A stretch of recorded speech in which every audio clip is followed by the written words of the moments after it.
Malugaz the Corrupted is currently an optional boss in Core Keeper. Unlike the other bosses, he does not drop a boss chest, but instead drops a smaller chest. Of all the bosses in the game so far, I found Malugaz to be the toughest, although I did defeat him on the first try. Currently, he does not unlock a new soul skill, but he is still worth challenging because he drops some rare items. In this video, I'll show you where to find Malugaz, how to summon him, and how to beat him. Let's get started. In order to summon in Malugaz the Corrupted, what we're going to need is the Skull of the Corrupted Shaman. So in order to get that, you're going to have to find 10 crystal skull shards.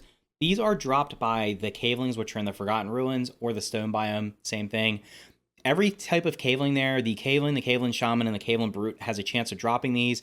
It is pretty low. It's around, like, I think between 4 and 6%, something like that. So you're probably going to have to farm a bunch of them. I would recommend just running around and hunting all of them down, especially the areas where they have like the little city setup where there's some tables and stuff like that. There'll be a bunch of them there. So definitely go out of your way to fight all of them while you're over there in the Forgotten Ruins, because getting these skull shards is going to be probably the most tedious part of getting to this fight. Once you get 10 of them, all you're going to do is equip it in your inventory, your hotbar here, hold down the right mouse button, and it will give you the Skull of the Corrupted Shaman.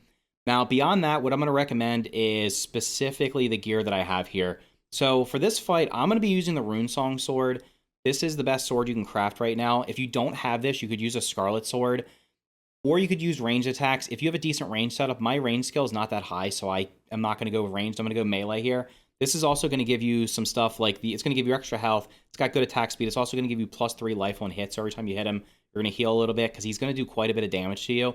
In addition to that, you want to make sure you have healing potions, whether it's the greater healing potion or the regular healing potion, whatever ones you have options, whatever options you have, go for it. If you can make more of the bigger ones, go for that. If not, just use these.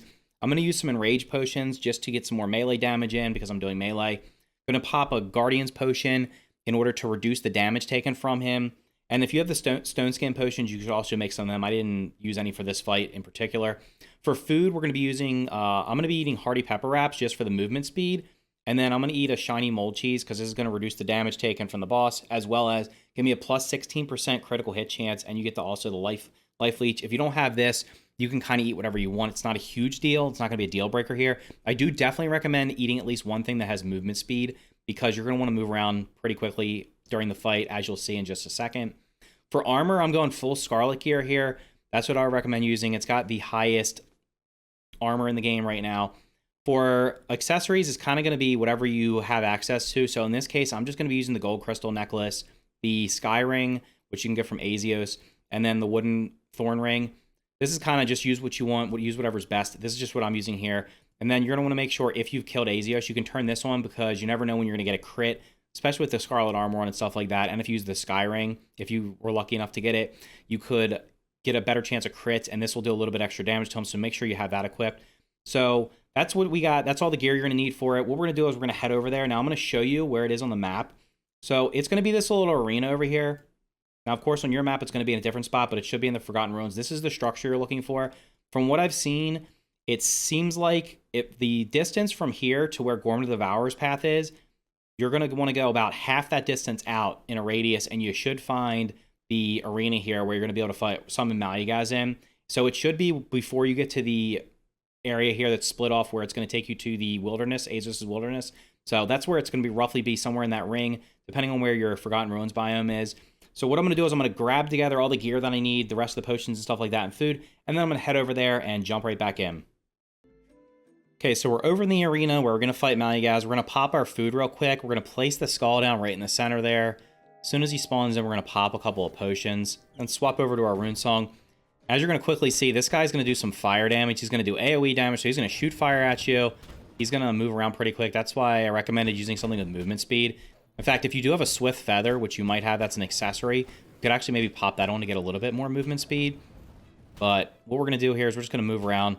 And it might look like he's pretty easy here because his health bar is going down. However, you're going to see in just a second that he is, in fact, much tougher than this because he is now going to have his second form where he has another full health bar. So the first form went down pretty quick. This guy's going to be a little bit more dangerous. He's going to be running around punching everything.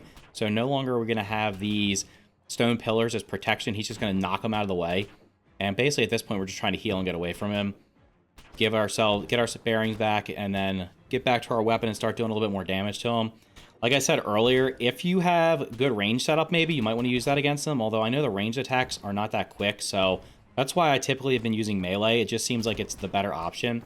And it's taking a lot longer to do the second phase than it did the first phase. But what we're going to do is we're going to slowly start chipping away and then start hacking on them with our weapons here. So we got the rune song back out, accidentally switched to the pickaxe there. And now we're going to start getting a little bit of health back. We have burned through a decent amount of potions. And still going here. He's almost down. So right there, we got him. So he has 2 phases. He's a little bit tougher than the other bosses, in my opinion. And let's see what we got out of this chest.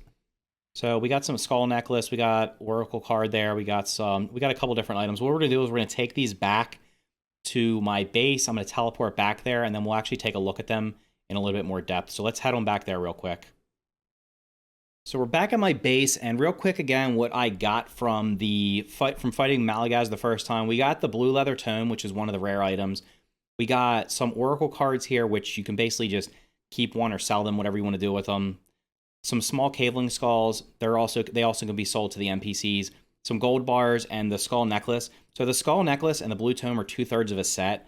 The other item that can be dropped, the third part of this set is going to be the skull ring. If you get all 3 of them, you're going to notice it'll actually set all nearby enemies on fire. Of course, it's going to give up some max health, so each one of these is going to take... Actually, this one's going to take away max health, but it is going to give you better range attack, so this might be useful in combination with the fireball staff.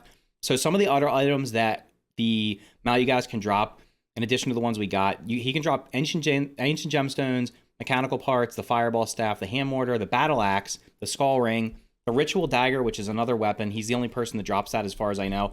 The ritual goblet, which is something you can just sell. It's valuable. He can also drop the regular caveling skulls, blood skulls, and then the Malugaz figurine, which is just the collectible. So he drops a lot of stuff that can just be sold off, or you can just display it if you want to. The main things you're going to be looking for from him are going to be the skull ring, the skull necklace, and the blue leather tome, and as well as a ritual dagger. Those are kind of unique items that only he drops, plus the figurine, but that's not really that important unless you're just a collector and want to have everything. So those are the things to get. This guy's going to be, as of right now, I think he's going to be the hardest boss to farm, just because getting the crystal shards, until they add a way to actually purchase them or get them in bulk, he's going to be the hardest one to bring back, because all the other bosses, you can just either buy the summoning totems from the second NPC, or you can get the egg that you need from the third NPC to get to bring Azios back. So right now, Malugaz is going to be the one that's going to be the hardest to farm. So what I'm going to have to do is go out and find some more crystal shards so I can make some more, so make another skull so I can go over there and summon him a couple more times and try to get the rest of those pieces. So anyway, hopefully you found this video helpful. If you did, make sure to smash the like button down below and consider subscribing for more Core Keeper videos just like this. If you want to discuss all things Core Keeper, head over to my Discord, link for that down in the description below. I have a whole section dedicated to the game where you can share the things you've learned, as well as any cool base builds or automation systems you've created. Thank you for watching, and I will see you in the next video.